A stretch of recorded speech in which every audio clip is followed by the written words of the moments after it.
The Cape Fear Memorial Bridge will be replaced in the near future, but to pay for the funding of the North Carolina Department of Transportation, Bridget is considering a toll bridge option. Now, before any final decision is made, the Wilmington Urban Area Metropolitan Planning Organization needs to support the plans.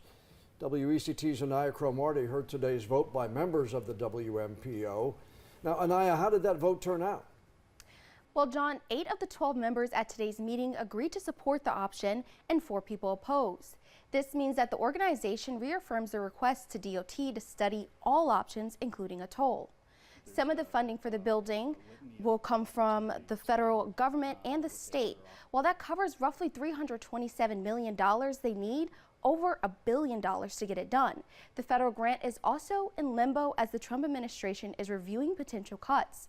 The toll bridge idea could be one of many needed to fill the gap. Brenda Bozeman, Euless Willis, Luke Waddell, and Kevin Spears are all opposed.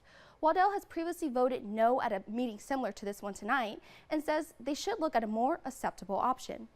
There's a litany of opportunity to look at other options to fund this, to include more money from the state and potentially more money from the federal government.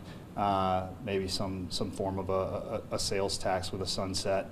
There's a lot of options that I think still could be considered, but ultimately a toll is just something I can't stand for.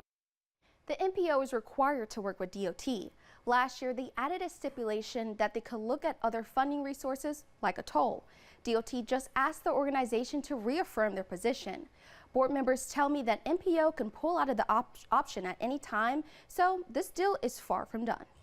Anaya, did they say how a toll bridge might work if it indeed is the option to replace the current bridge?